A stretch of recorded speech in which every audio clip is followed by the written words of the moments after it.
Again, you've joined us for episode 20 of the Humanities in Class webinar series, at least 20 of this year, our 6th year actually.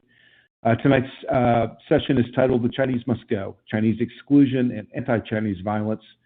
I'm pleased to be joined by Dr. Elizabeth Liu Williams. She's an associate professor of history at Princeton University, and right now she is wrapped firmly in a blanket with her doors locked because the snow is pounding the window where she is in the Northeast. Hey, Beth, can you hear me? I can. Thanks for having me.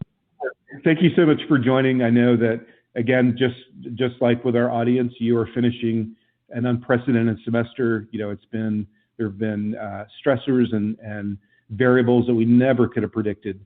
And I appreciate you joining us right against the holiday season. Before I turn the PowerPoint over to you, I wonder if I can ask you a question to sort of start the night, and again, encourage our audience to also register questions at any point. But Professor, as you get into this work, you know, you are a teacher too. Everybody in the room is interested in humanities education in some form. You work with students who possibly were in some of the classrooms of our audience just a year, 2 years, 3 years ago. You've got really talented, bright undergraduate students in your classrooms at Princeton. In your view, in your experience, what are they struggling with the most when they enter your class and they consider topics around immigration? What do you have to unteach them?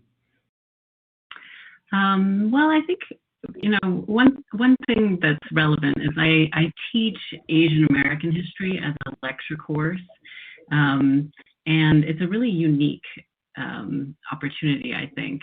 One thing that I get a very specific group of students. I get a minority-majority classroom. About 95% identify as Asian or Asian American. So I think actually when they come into my class, what they need to unlearn, I think, is that American history does not contain Asian American history. I think, unfortunately, there's still only moments in many history curriculum where Asian Americans appear, usually Chinese railroad workers in the 19th century, Japanese internment, confinement during World War II. So they know about those moments, but I think that it is most surprising to them to find that there's an expansive history. And I think it's interesting that it's surprising to them even though they identify as Asian and Asian American. Yeah, that's a really interesting point. I just recently in a program worked with a professor of history at University of Texas in El Paso. And as a Mexican American herself, she was really intent on making sure that her course curricula had Mexican American perspective, because when she got to college herself at UT Austin, she was pissed off to realize how much of her own story had been excluded. Do you find that they react with that sort of anger and self-righteousness? There's some of that, yes, but also just shock. You know, I think most teachers know the pleasure of surprise in the classroom, right? Well, if you can surprise your students, you just capture their attention. And I think that's one of the lucky things about teaching a topic that so few of my students have any background in, is that I get to surprise them on a daily basis.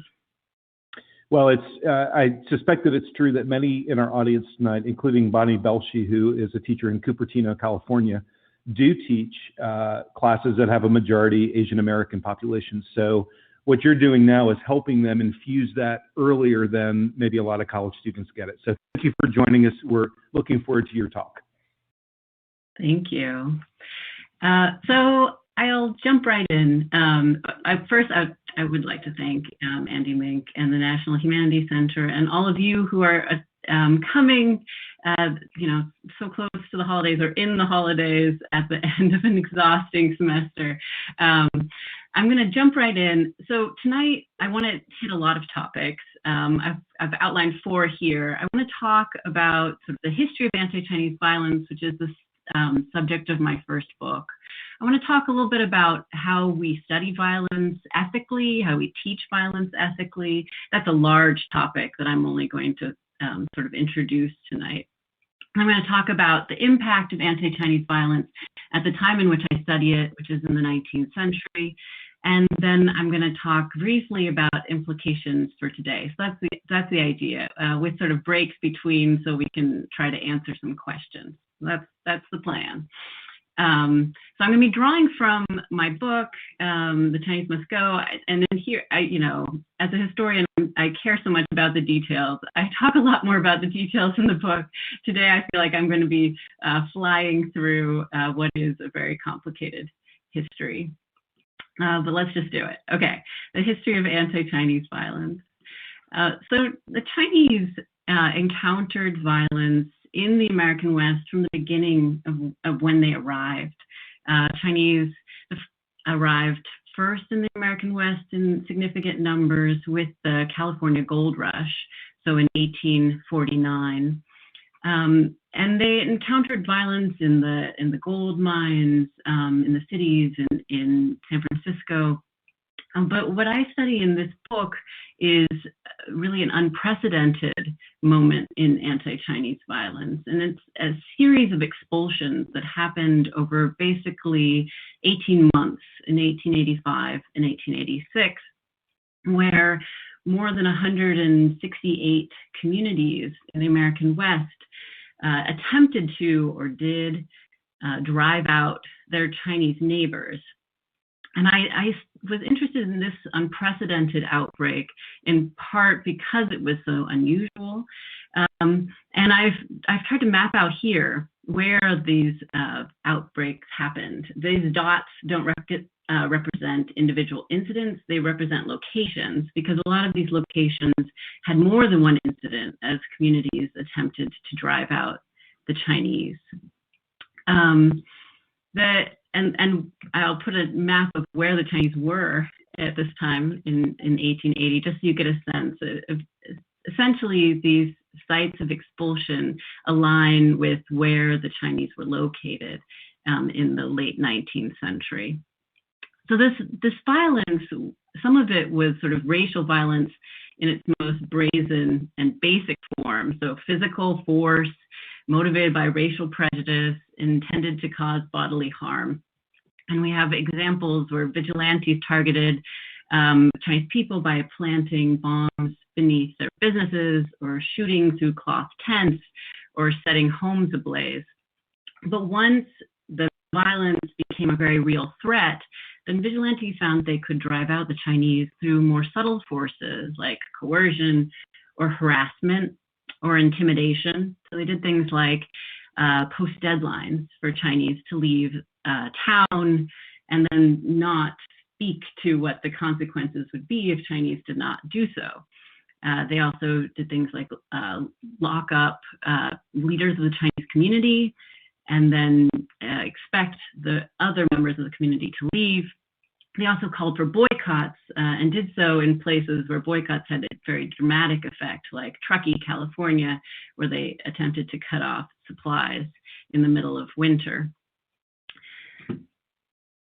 So I'm going to show you a few slides that allow us to sort of picture what this violence looks like, which is a difficult task, of course, because there's very few actual photographic evidence of the violence.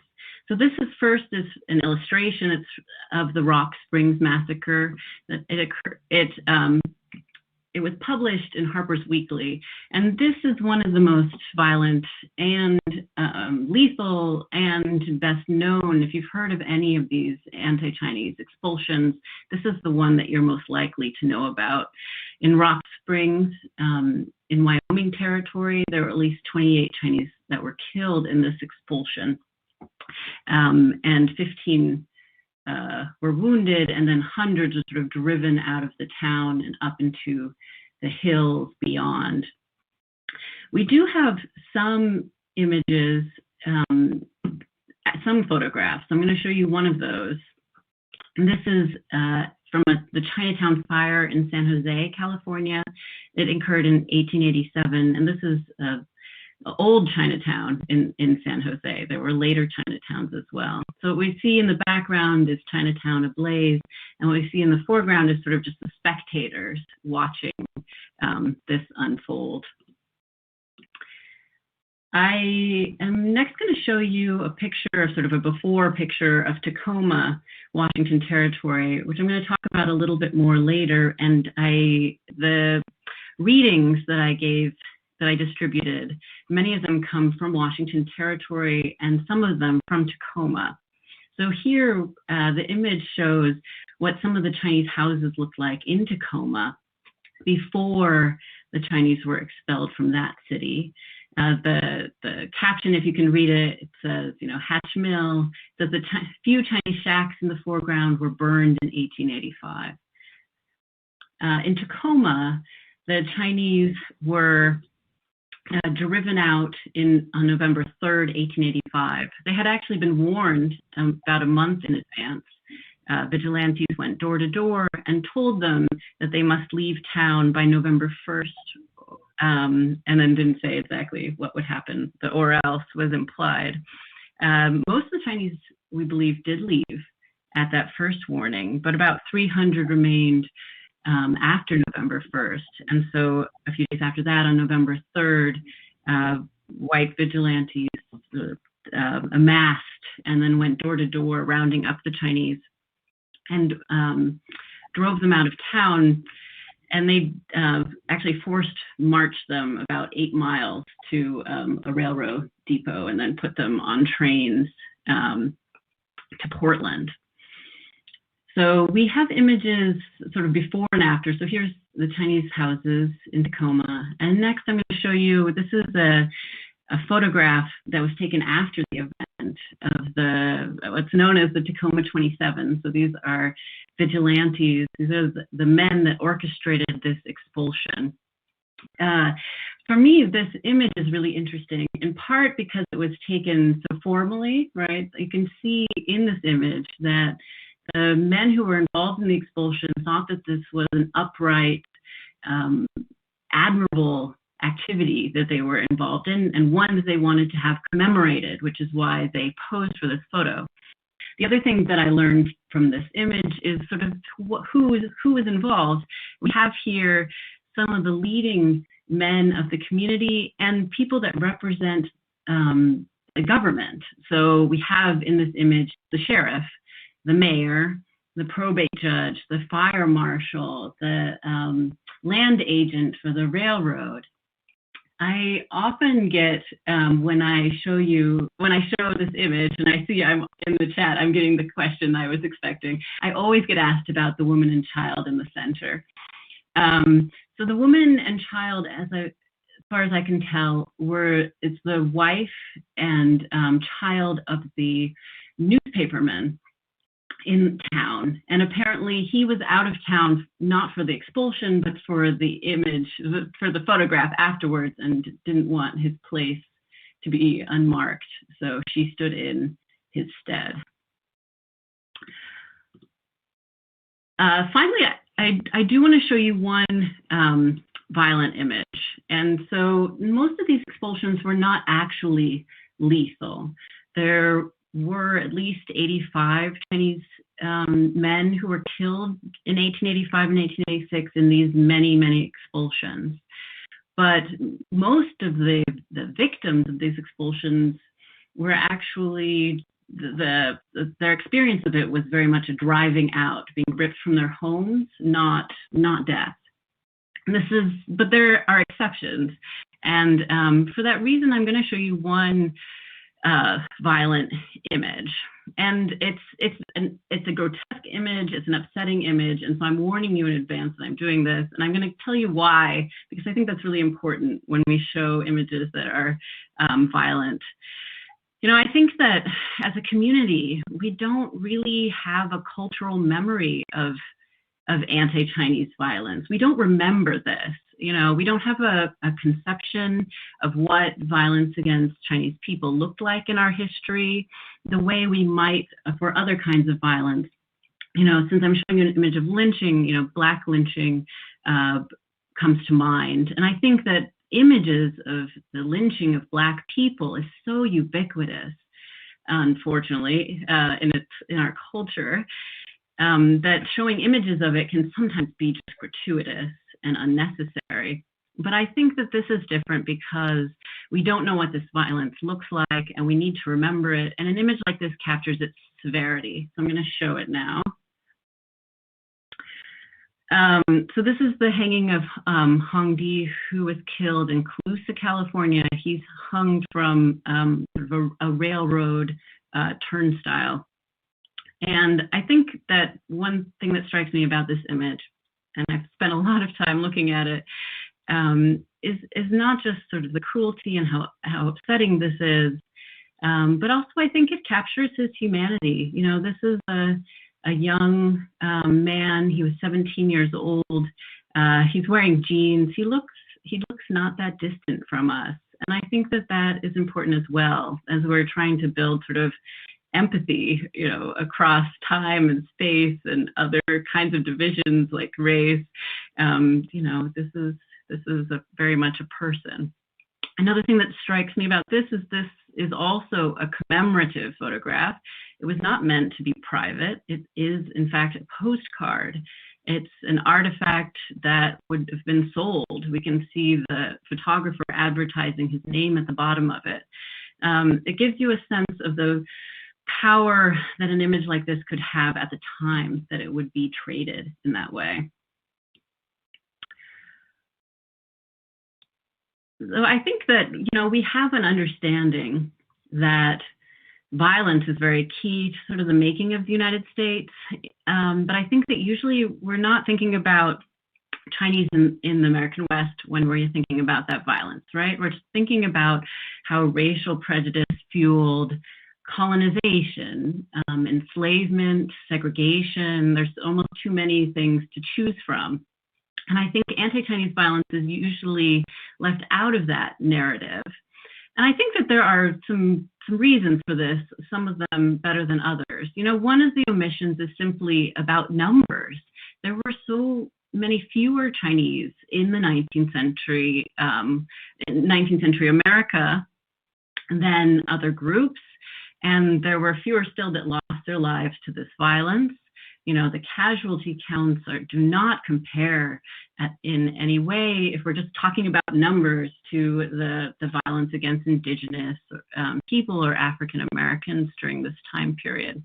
You know, so the 1880 census, for example, recorded 105,000 Chinese in the United States. And as I said before, at least 85 men perished during the violence that I look at. But I think there are other ways of thinking about this other than numbers. I think numbers can be limiting in some ways, because I think that the omission of this violence can also be explained sort of by the violence itself.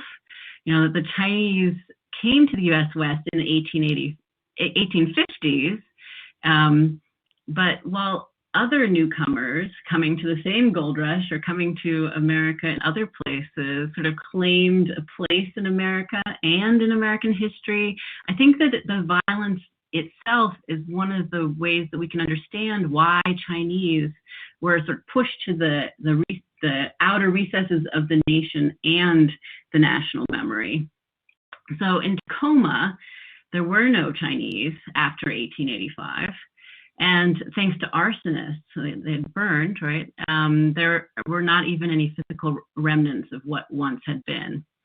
So the city of Tacoma since has attempted sort of a present day effort at reconciliation with the Chinese community.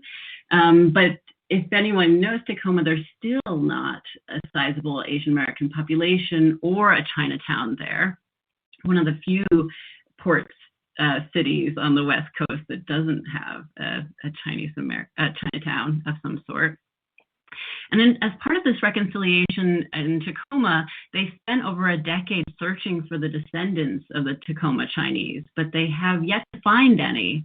So this was an extremely successful expulsion, and it left behind very little, including memory. You know, there's not a community, a Chinese community there to remember this violence or to remember the community that predated it.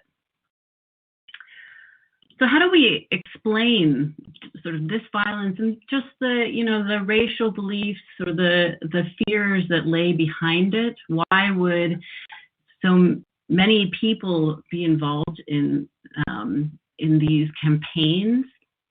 For that, I'm going to talk very briefly. I'm going to show you sort of two political cartoons just because they help capture what we see in many other sources. We see in textual sources.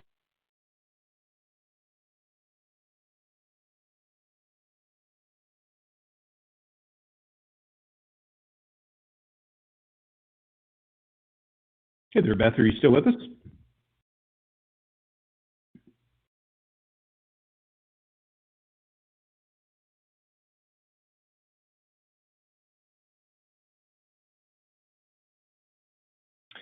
Hey, Beth, I think we may have lost your sound. By the way, to our audience, thank you so much for being patient. Beth is at her home in New England, and I'm sorry, in the Northeast, and they are just being pummeled by a nor'easter right now. Beth, if you can hear me, what you might want to do is log out and come back in. Thanks, everybody. I appreciate you being patient. I can see that everybody has lost audio, at least from Beth.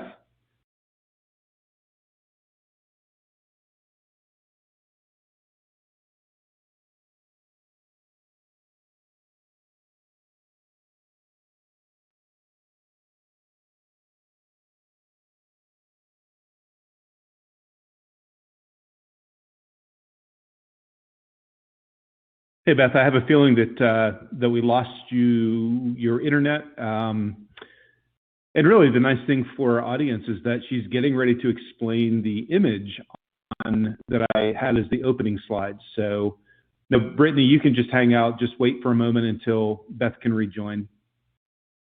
But she's about to explain that image. So there's definitely a cliffhanger sense to this right now.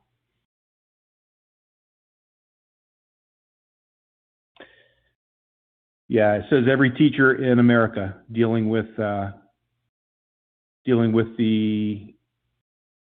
Zoom and Wi-Fi.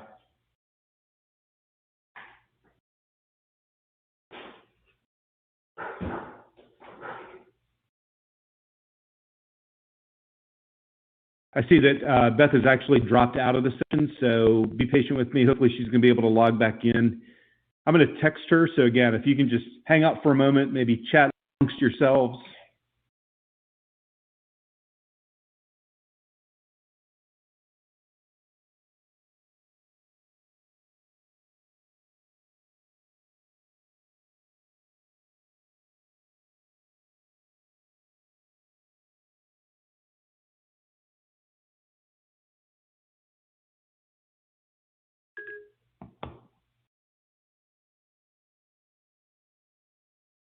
Okay, thanks everybody. Natalie, I've got your question queued up. It's one of the first I'll ask. Hopefully Beth can rejoin us. Adriana, I see your questions. I'll definitely bring those to her attention. I have a feeling the nor'easter has. There you are. Sorry. Hey, you're back. So, Beth, I have to tell you, I have to give you some props here because that was a masterful stroke of cliffhanger teaching. Right before you're going to talk about the image that I set the entire session up with, you dropped out. Oh my gosh. Thank you so much for coming back. Yes. Yeah. Okay. Hopefully I wasn't talking to myself for too long. Okay. So I was saying that I was going to show a political cartoon or two. There's nothing like a little technological difficulties to get your heart racing. Okay. So I'm going to talk about some political cartoons here to try to just quickly capture what the beliefs were behind this violence. So here's one. The governor of California. It was an illustration in P.W. Dooner's The Last Days of the Republic, which was a sort of counterfactual history fictional book that talks about an imagined Chinese invasion of the United States, in which the invaders were first Chinese immigrants, and they arrived with the gold rush, and instead of California sort of keeping them down and out of the society and out of citizenry. Instead, they allowed them to become citizens and to elect one of their own, the governor of California. So here we have an image of him, the governor of California.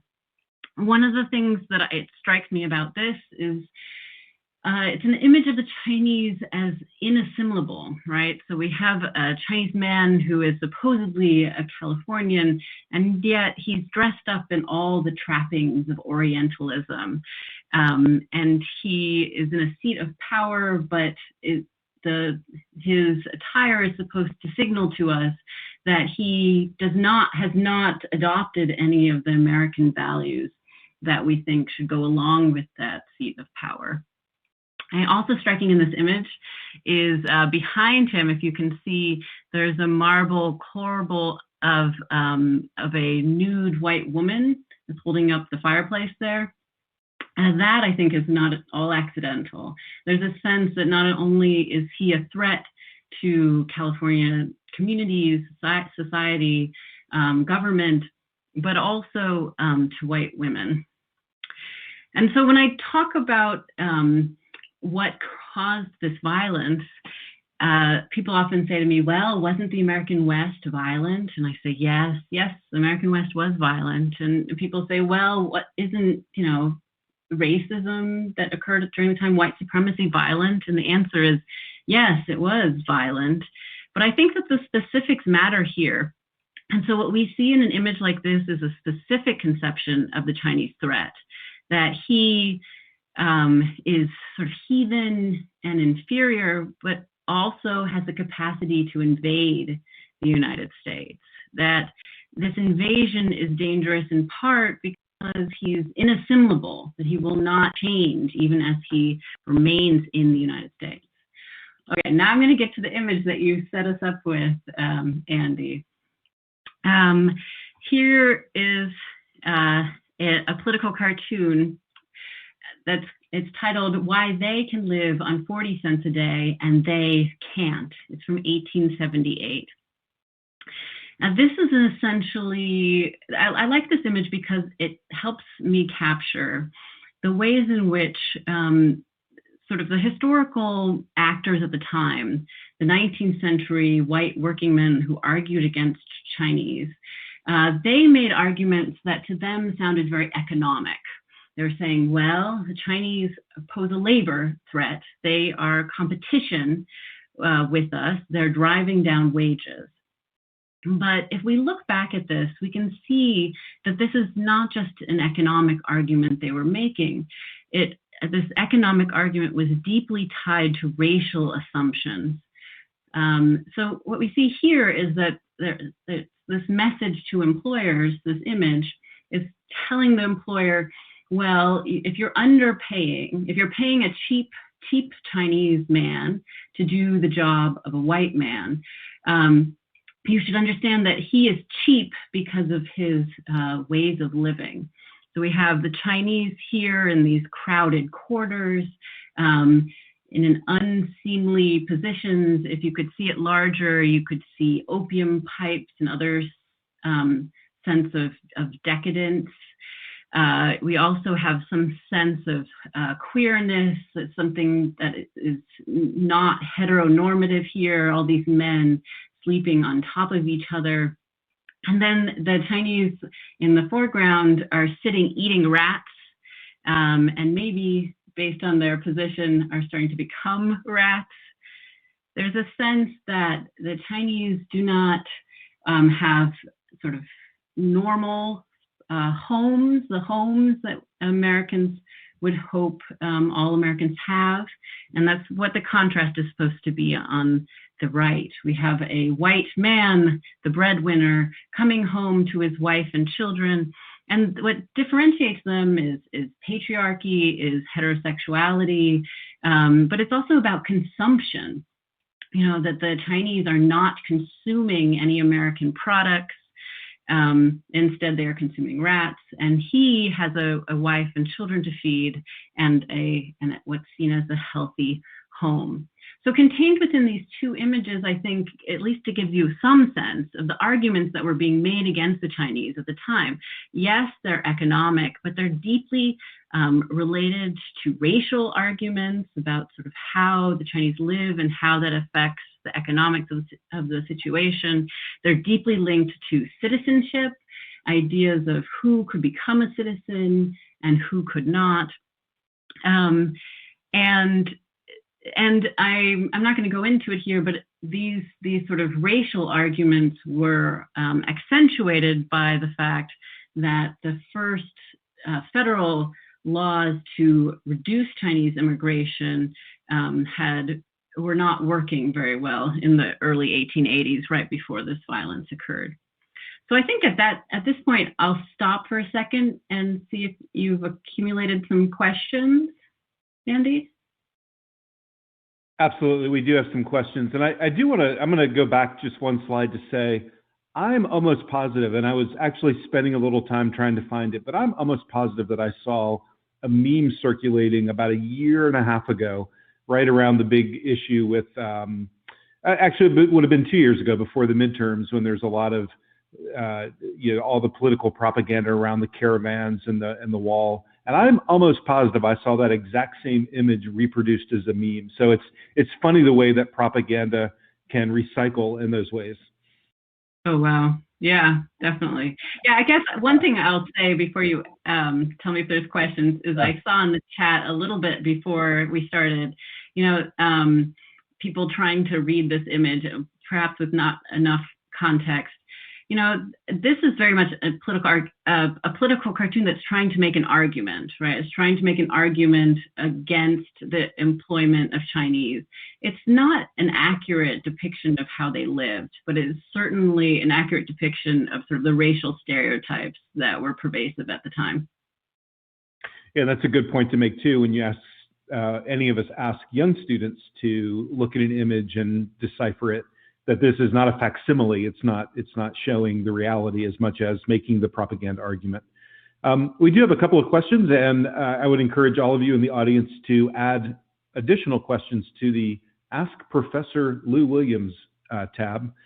First question, though, goes to Natalie. Natalie's in Los Angeles, and she asks, you've given a lot of great examples of violence against men. Was the violence only against men? No, it was not. That's a great question. The Chinese community was disproportionately male at the time, and that has to do with their immigration patterns. So I'm forgetting what it is exactly in 1885, but the sex ratio sort of vacillated between, one Chinese woman for every 15 Chinese men, one Chinese woman for every 20 Chinese men during this time period. So there were not as many women, and that's one of the reasons that I think I default into men. But there are certainly some stories of the ways that this violence affects Chinese women. I have one coming up later in their slides. Okay, great, thank you. This question is from Adriana, who's joining us from Aiken, South Carolina, and she's got two questions actually. I'll ask them both together. She asks, given the history of violence towards the Chinese, did this violence force the Chinese to locate in some areas but not others within the U.S.? And secondly, is there any evidence of elites or public figures that encourage these horrific acts towards members of the Chinese community? So yes, the violence was effective in relocating the Chinese. I'll show some maps of this a little later, but I think that there's basically two patterns that I see. One is that a lot of Chinese relocated to urban centers, sort of safety in numbers. So we see a flood of Chinese going into San Francisco out of more rural towns in California, for example. But we also see a dispersal of Chinese during this time period in the 1880s and 1890s into the eastern states or Midwestern states, or even into the South. This is when you sort of see the dispersal and Chinese laundries pop up in small towns in the Midwest and in Pennsylvania and New Jersey as sort of leave these hostile communities and venture out into other locations. Fantastic. And then the second question is about whether there's any evidence of public figures endorsing this violence. So I give one example. In Tacoma, we have like the sheriff and the mayor. Yes, we see public figures endorsing the violence to some extent, but I don't want to suggest that everyone was behind this violence. In my book, I spent a lot of time about looking at the people that opposed it within the white community, and there were a lot of them. And I've included some readings from them in my collection of sources. So, for example, I have the wife of the governor, Ida Remington Squire, was sympathetic to the Chinese, as was her husband. And I have the diary entries in there where she reports not just seeing the Chinese sort of rounded up in Seattle, and how you can see in her diary how upsetting that was to see the Chinese, cramped together on the docks of Seattle, being threatened to be expelled from Seattle. But she also reports individual Chinese people coming and asking her for help. She accompanied one of them into a bank to help try to get their money out. So there were elite, powerful people that were sympathetic to the Chinese, either, partially because of personal connections, but also because of just different worldviews. Working men in the American West were very concerned about Chinese as economic competition. The elites, who were much more likely to be invested in things like the China trade and bigger ventures like that, also had financial reasons to support Chinese immigration. I'm going to ask one last question before we move on. It is my job as the moderator to also keep us on time. We're about halfway through, so we have about 45 minutes. The next and last question in this section goes to Eugene, who happens to be in Seattle. And he is asking, in reference to the card on the screen now, the card by Kepler, who saw it? Who was the audience, and where did they encounter it? I believe this was in the WASP, which was a working men's paper out of San Francisco. And so it would have been, the target audience would be California working men, the Working Men's Party. And so this is, the audience would be friendly to this and would be already this would be a recognizable argument. With that, I think I should probably plow ahead so that I can try to get more. Yeah, hopefully I won't, I haven't gotten too behind, partially because of my connection issues. Okay, so I do want to talk a little bit about how we ethically study violence. I think especially, increasingly I find that, how to touch on these really sensitive topics in the classroom is so difficult, and I feel like I'm constantly learning. I just signed up for my own training on the subject going into next semester. I think it's something we constantly need to be talking and revisiting. How do we study race in the classroom, racism in the classroom, racial violence? These are all very difficult things. When I think about how to study violence in the classroom or in my own research, there's a few sort of key things I'm thinking about. One is that I'm always attempting to avoid voyeurism. I think scholars sometimes say that there's sort of a pornography of violence, that violence can become pornographic if we have it sort of too gratuitously. And I think we know this all, having been, consumers of American media. We know that violence can be pornographic or voyeuristic.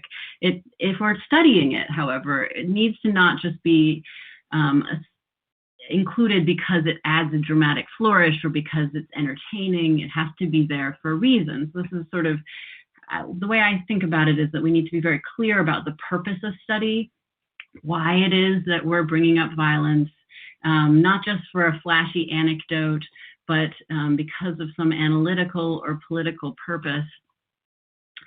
When I study violence, I also think a lot about how we can avoid sort of falling into ideas of individual pathology, that is, bad there are bad guys out there.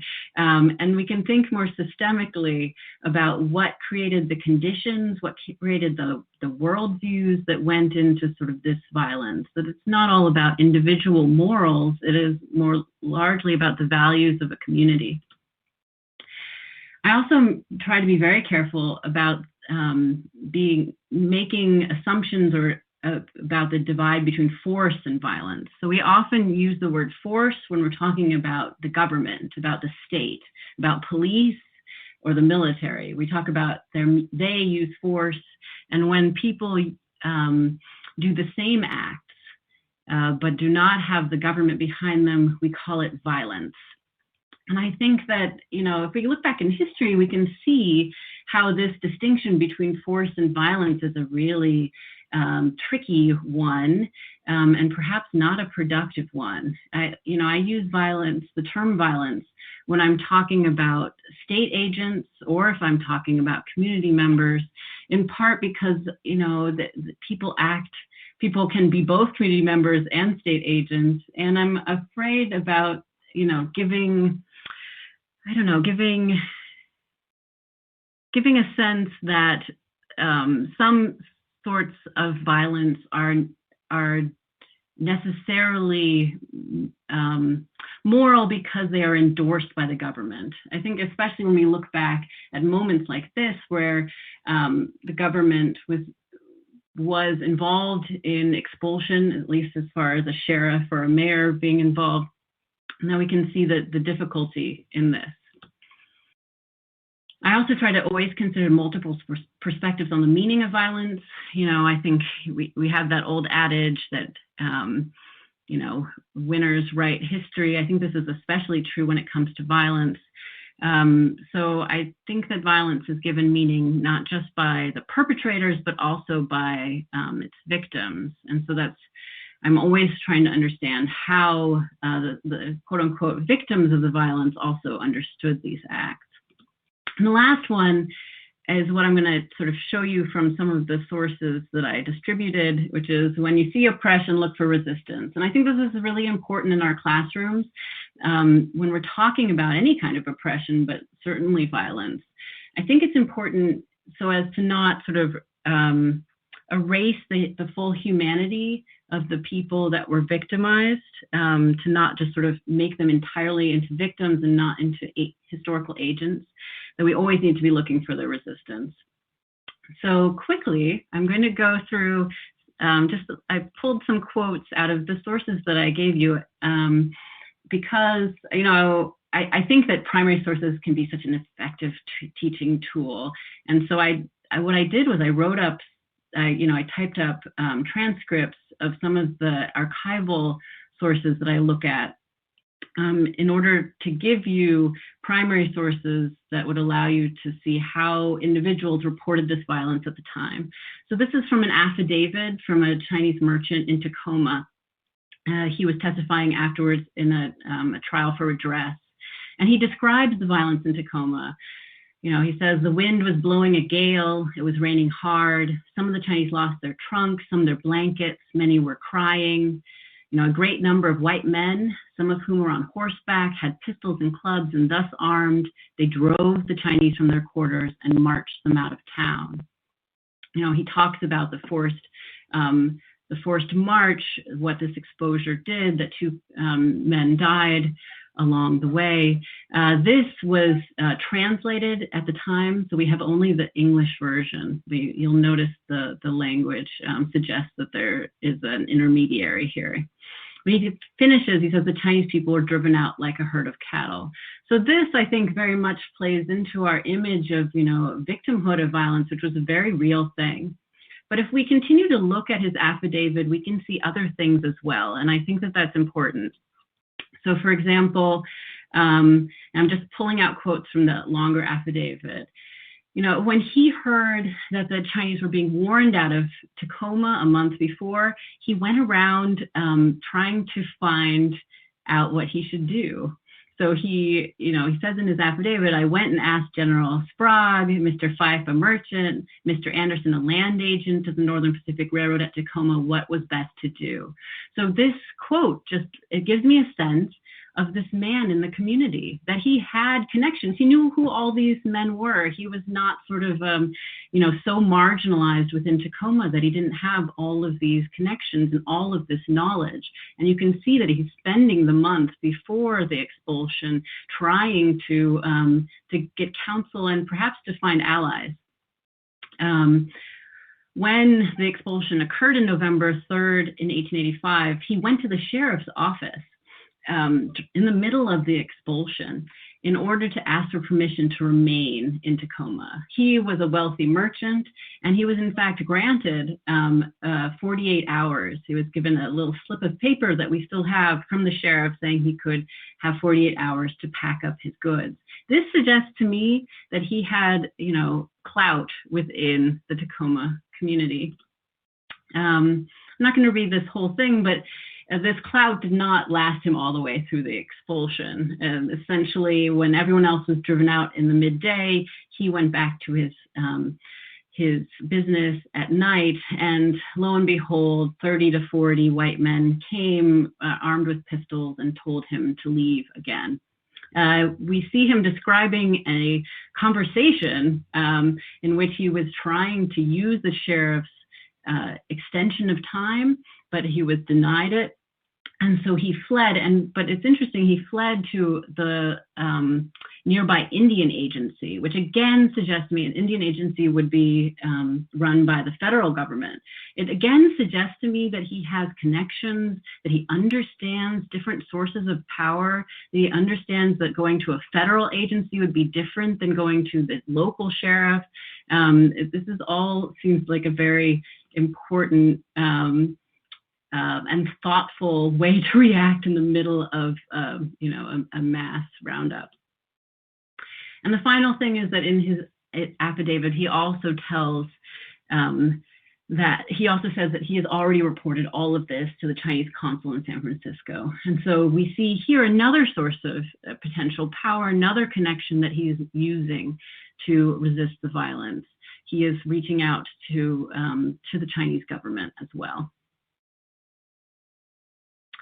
This is from the other Chinese affidavit that I provided you.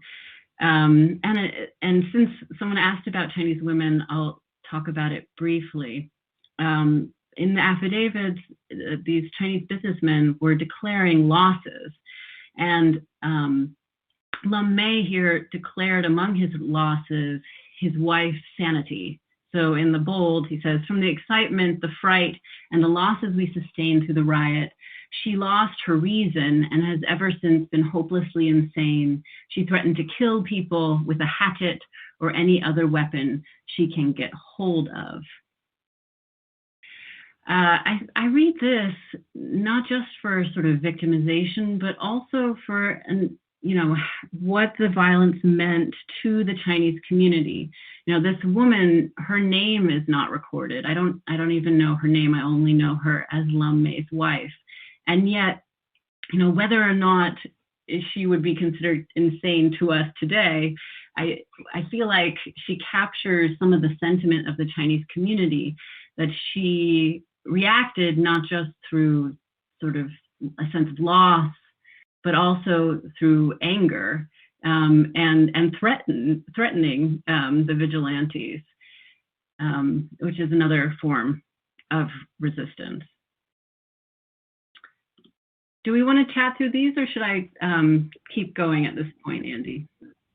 I think you should probably keep going, but I would like you just to maybe put a little bit of a finer point on your distinction between force and violence. Many of our audience members have commented on the chat box, but I guess my question for you is how much have you seen that changing, that perspective, that the need, the understanding to make that distinction? How much have you seen that affecting scholarship, let's say in the last 10, 20 years? Is that something that's very common now, or is that something that you feel still needs to really find its way into the interpretations of the past? I think that it is something that is not fully, I don't see it in all scholarship. I think that people that are studying violence in the last 10 years that are really focused on the subject. More and more of them are getting rid of this distinction, but it's true that it's something that is an ongoing conversation. And, I'm sorry, I felt like I stumbled over it before. What I'm trying to say is that I think that violence is a larger category, right? And it shows us it is about actions, and it, our communities, we may see it differently, whether it's violence in the hands of a public official or in the hands of a private party. But those distinctions between private and public are, historically constructed and changing. And I think that if we look to the past, we can see more how that distinction is unclear. When the sheriff was involved in this expulsion, or the mayor, does that mean that this expulsion was forced and we should understand it as police action? I'm not sure, because then, they're accompanied by a bunch of community vigilantes. If those vigilantes call themselves a militia, then is it force and it's sanctioned by the government? I think I'm interested in that slippery, blurry thing. I'm less interested in drawing hard lines. And so for me, violence is the broader category, and it allows me to see sort of all sorts of different actions by complicated people that are wearing multiple hats. That's really helpful for you to describe it that way. And, for our educators, for the folks in the audience to be introduced to that for the first time is really a powerful concept to get across. So I appreciate you underscoring it once again. You're right. We have a half an hour left, so we're going to move through the last two sections. Okay, great. So I'm going to talk a little bit about the effects of anti-Chinese violence. I want to start out by talking about the national effects, and then I'm going to try to talk about the local effects as well. So at the national level, I think that in the past, historians have really focused on that the effects of at least anti-Chinese sentiment, and I would add to that violence, is about the formation of America's borders and the transformation of immigration law. And I agree with that. So I've put down some key dates here, and we see that this violence I'm looking at is in 1885 and 1886, and it's between two laws, the 1882 Chinese Restriction Act and the 1888 Chinese Exclusion Act. And the violence very much informed Congress and the actions of the Congress and president, and it meant that what was a fairly weak federal law in 1882 to keep out Chinese immigrants became a much harder, more severe law in 1888 in response to this violence. That is, the violence was seen as political action that was answered by the federal government. But although other scholars have focused mostly on what this does to sort of Chinese exclusion, the barring of Chinese immigrants based on their race and class, I'm interested in also talking about how this not just helped to build immigration control and borders, but also helped to create an entirely different category that is what I call the modern American alien.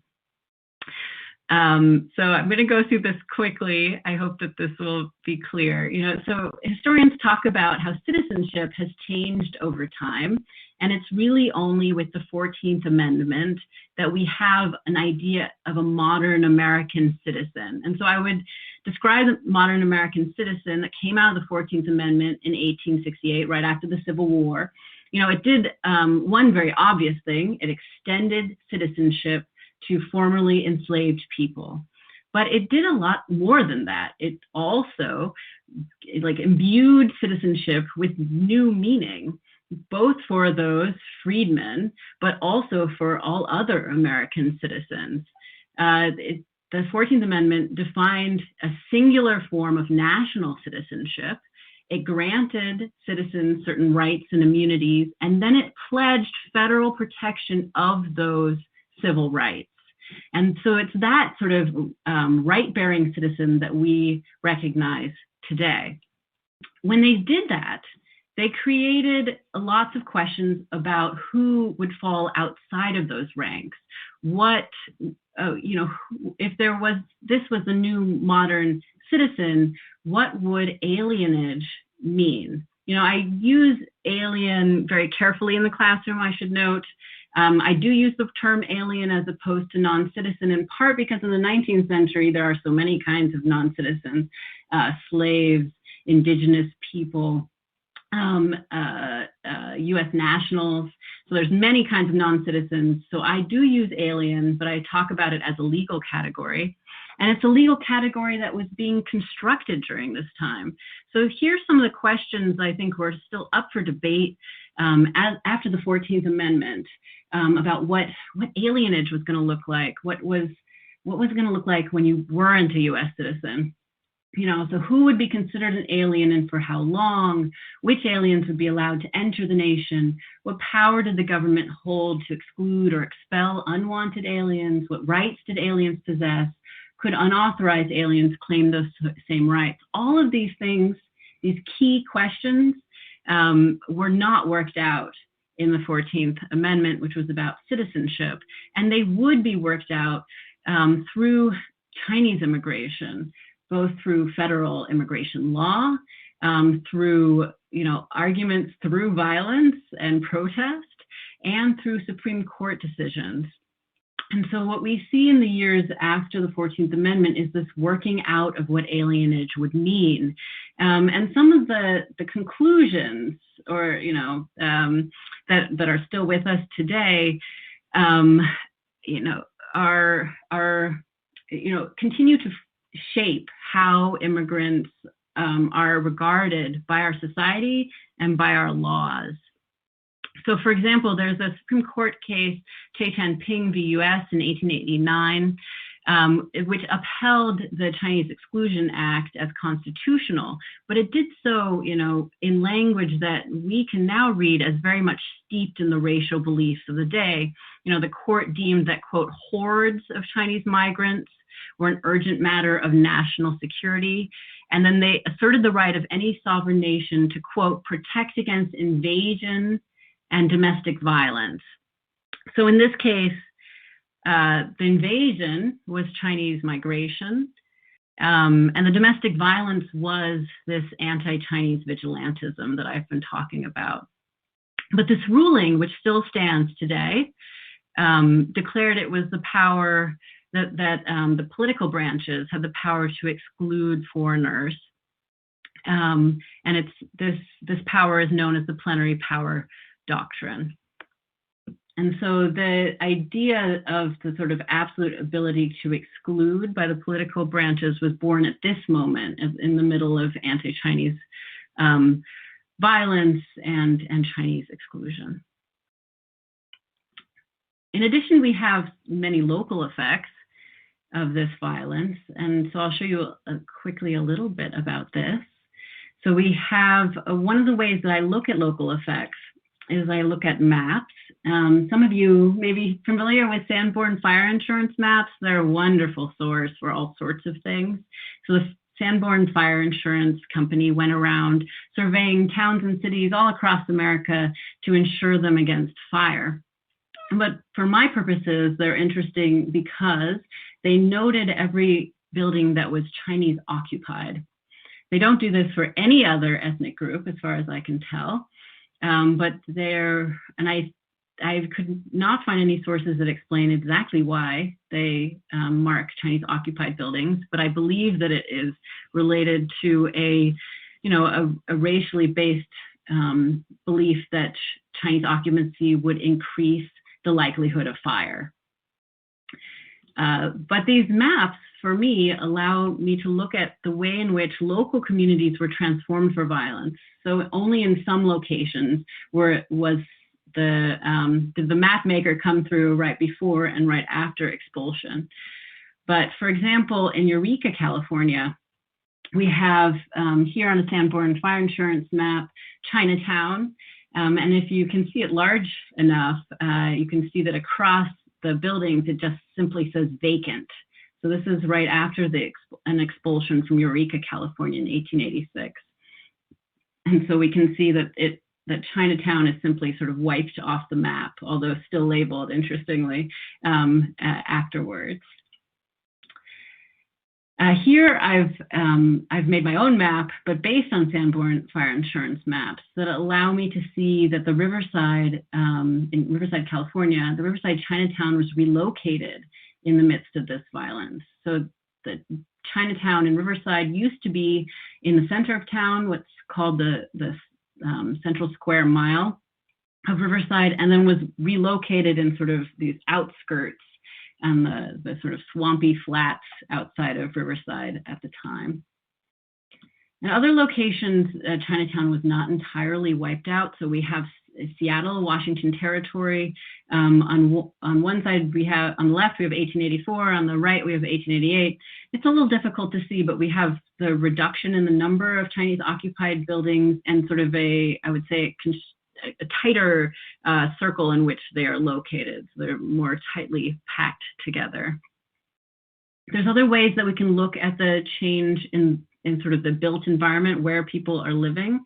This is a list of buildings that were burned in Tacoma, Washington Territory.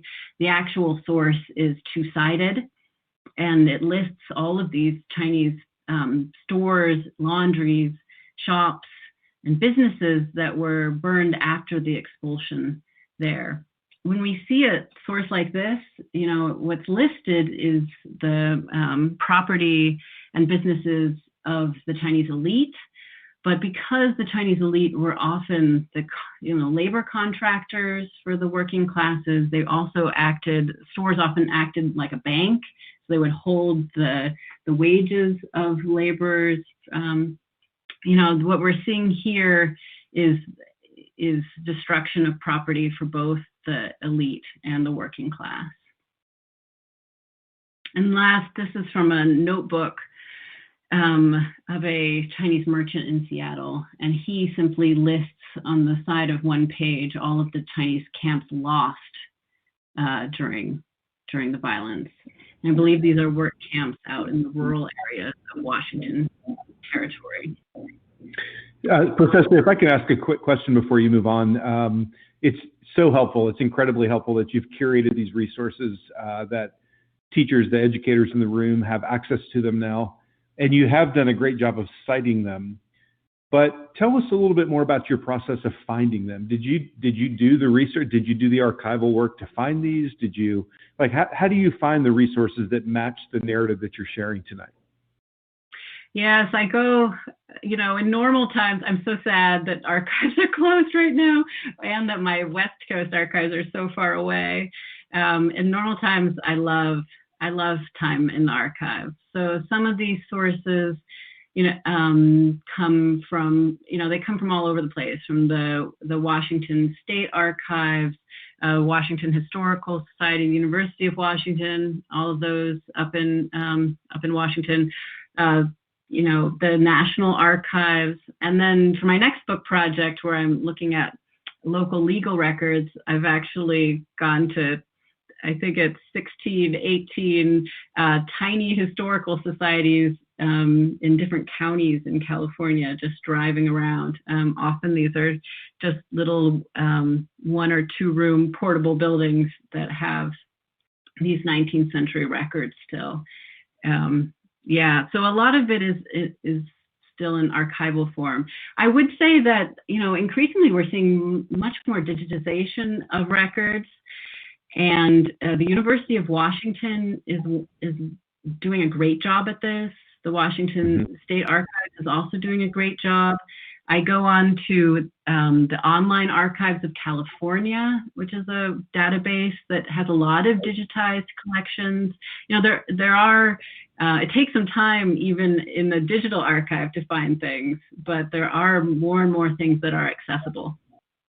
Well, it is, but really what's helpful tonight is that rather than having just a huge database of either online or physical resources, which the non-expert, which is everyone in this conversation except for you, we can look at it but not know what the story that's being told. So that's why this is so helpful, and we do appreciate you pulling those together. Oh, thanks. Well, This image, which I'll end this section on, is of San Francisco Chinatown in 1900, and I use it just to say what I said in answer to a question before, which is that, I think that what I see from these maps is that the Chinese were relocated. They were expelled from certain communities and reconstituted elsewhere, and one of those places is in Chinatown in San Francisco. So it gives the sense that some of the ethnic urban enclaves like Chinatowns that we can celebrate as cultural centers, and an amazing histories of cultural persistence, also are tied to things like this history of violence, that there's sort of multiple reasons that we see these ethnic enclaves, they're both about community and culture and connection, but they're also about segregation.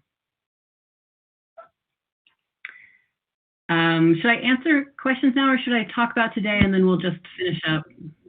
And I think we have about 15 minutes, so I'd move into the implications for today, because this is going to be a really nice way for everyone to tie together the classic knowledge that you've given with the more contemporary issues that we're facing. Yeah, what I hope to do was, I hope that this connects, in part to histories we know, in addition to issues from today. I think this is very much linked to histories that we usually tell about Reconstruction, about the change of citizenship in the United States during Reconstruction, about a longer history of immigration law over time. But I do know that people connect to this in particular with its present day implications. And so I thought I would draw out just sort of two implications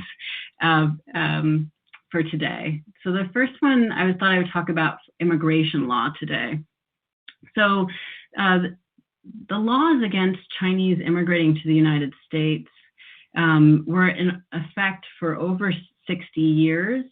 The first laws to regulate Chinese immigration started in 1875 with the Page Act, when Chinese women were targeted. And the Chinese Exclusion Act was not repealed into 1943, in the middle of World War II, when the US and China were allies. So Chinese exclusion is sort of safely in the past. It is history.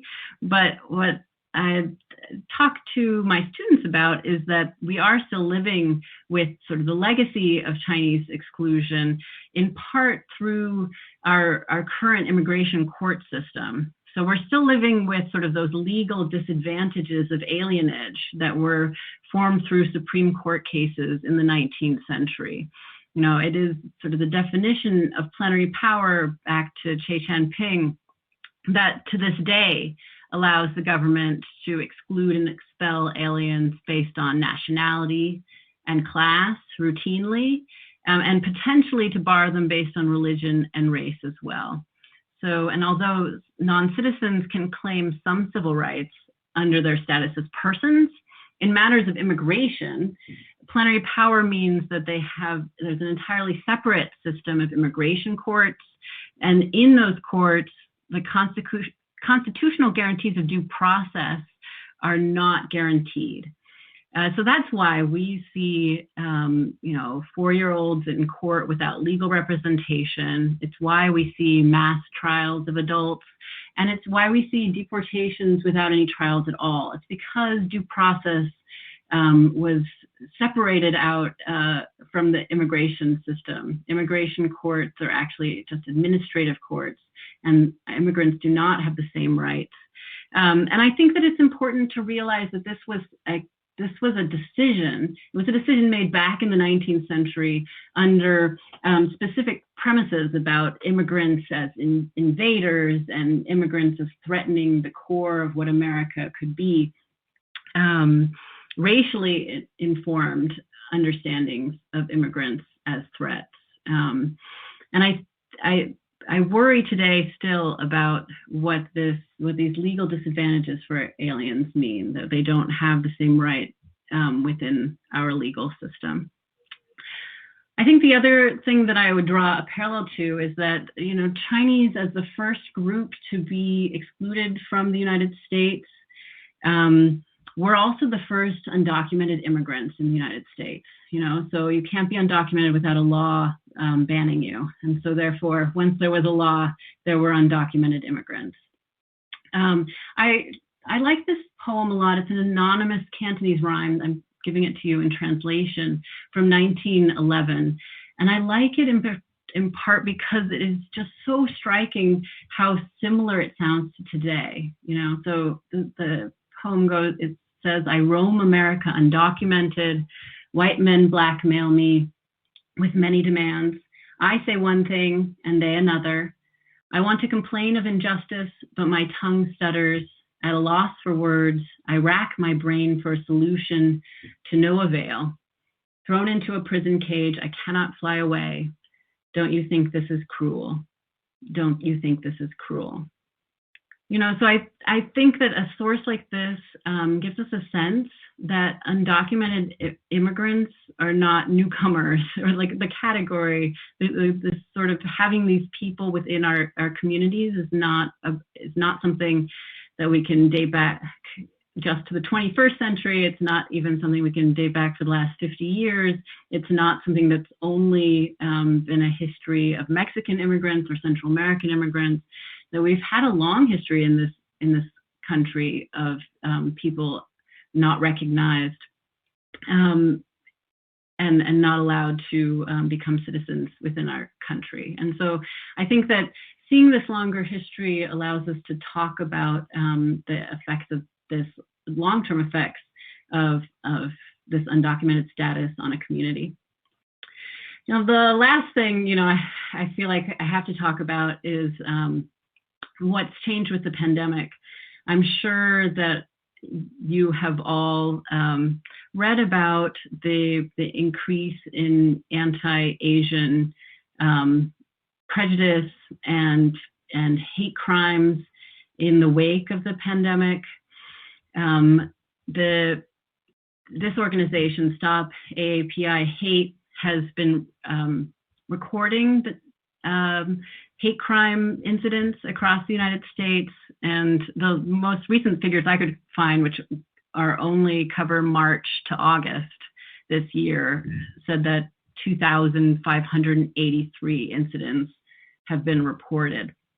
I went to a webinar just a few weeks ago from the NYPD, where they formed a special task force on anti-Asian hate crime because of problems in New York.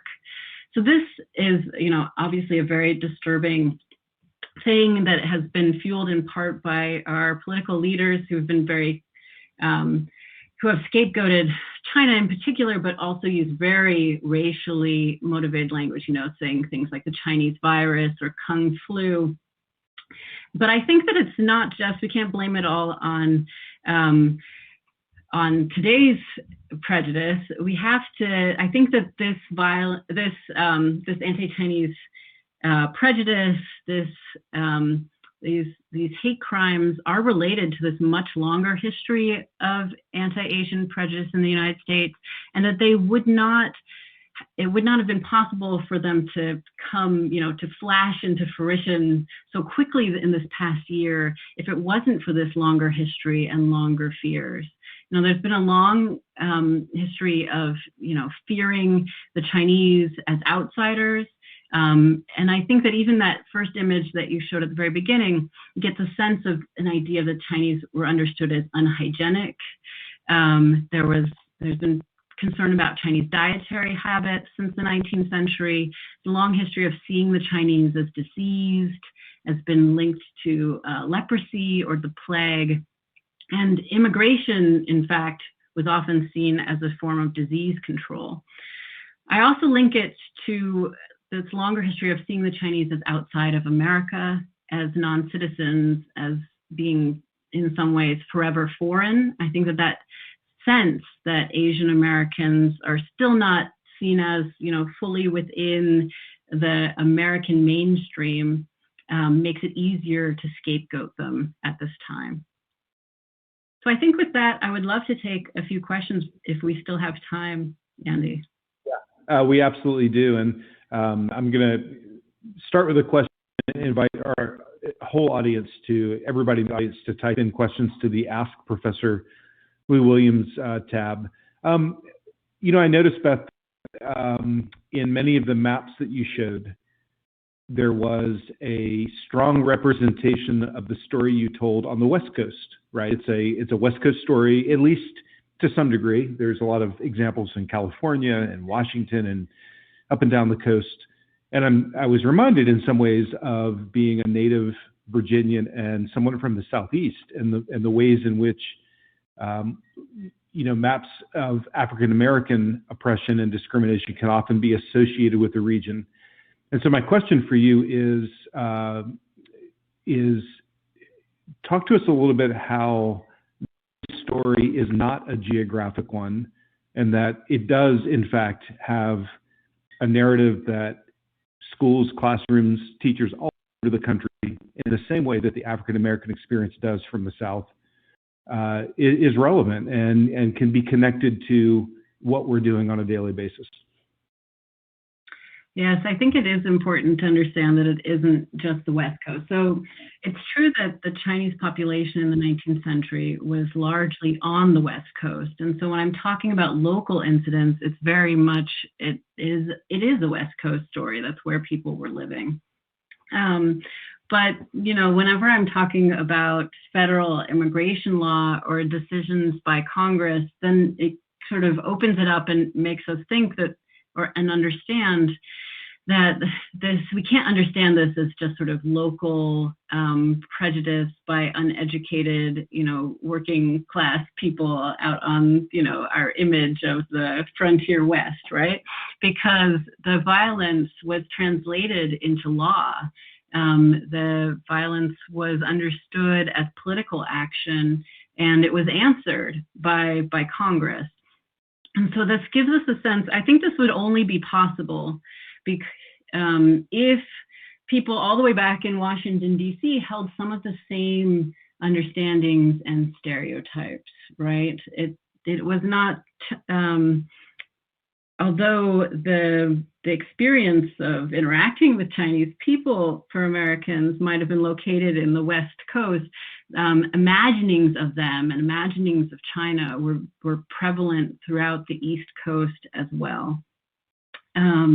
And I think that it's important to sort of link these things up in our heads. So I'm often concerned that, we move between, when we as historians move between periods, we often think of particular regions, right? So we think about Reconstruction happening in the South, and then and Jim Crow there, and then we think of the Progressive Era, we move north. But, we have sort of times, we connect times and places in this sort of artificial way, because of course Reconstruction happened everywhere. The same time period occurred across the West. And I think that it's really important when we're teaching subjects like Reconstruction that are so closely associated with particular people, freedmen and freedwomen, and locations like the South, that we try to make these connections and show that multiple things are happening at once. So in the midst of Reconstruction and then the rise of the Redeemer South, we also have the advent of Chinese restriction and Chinese exclusion. These things are happening simultaneously. They're being discussed together in the halls of Congress, and I think that that's really important. The other thing I would say, though, is there is regional differences. So now that I'm on the East Coast, I've been trying to teach more and more about New York Chinatown, and there are important differences. For example, in California, they passed anti-miscegenation laws that made it illegal for Chinese to marry white people, and that is not the case in New York. And that creates real differences on the ground. So Chinatown in New York City had multiracial marriages back into the turn of the 20th century to a degree that we don't see in California. And I think that, it's important to recognize those differences as well. Thank you for addressing that so comprehensively, and I think you're absolutely right. And I've seen several audience chat members comment too that the important thing is connecting those regions, and you may perhaps using them as case studies or examples, but it's a much larger picture. Professor, I've got one last question for you. It's one that we've got just a couple of minutes left. Again, I'm going to put you on the spot a little bit. It's a sideways world. We've come through a grueling election cycle. We're in the middle of a pandemic still. The material you've shared tonight has tons of relevance for contemporary concerns and the ways that we approach different curricula and conversations. Hey, Professor, are you optimistic? Oh, that's a rough thing to ask at this moment. I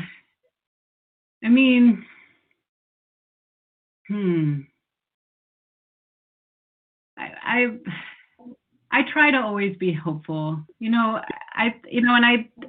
of the things that I do at the end of my classes, at the end of a course on Asian American history, it's kind of a bleak course, even with all of the change that happens in the 20th and 21st century, even with the shifts in how the Asian American community changes. And we haven't talked about any of that, the rise of the model minority and various forms of inclusion and privilege. Even with that, I think that the course can be upsetting and disconcerting, and it is a dark history, and I study dark things. I usually try to end the course by telling people that I actually do think that small things matter, that we study a lot in history, big structures and systems, and we study a lot about leaders and people in powerful positions. But I actually think when we're talking about race in particular, that individual conversations and actions matter. And I really feel that for the people that have the privilege of teaching the K through 12 students, I really think, and I'm impressed by the students that come into my classroom, the 18-year-olds that are not so far away from the students you're teaching, that they're coming to the classroom with increased racial literacy. And by that, I mean they have more language to talk about their experiences. It's not just that they sort of have gotten multicultural education that gives them a sense that, that there are many people that live in America, but they're being given the language to talk about difficult things, about the fact that, yes, we're a multicultural, multiracial nation, but that power is unequal, that class is unequal, that these systems are related to our racial divisions.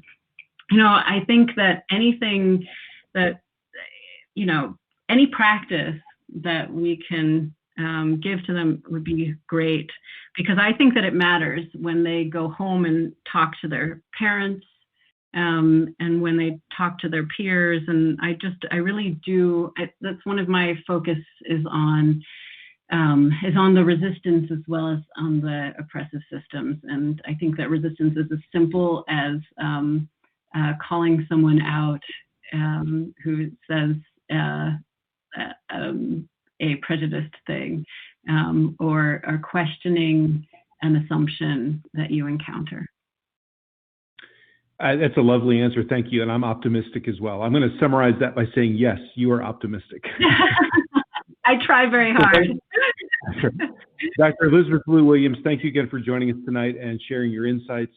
We really do appreciate your time. Thank you. Thank you all for coming. This is wonderful.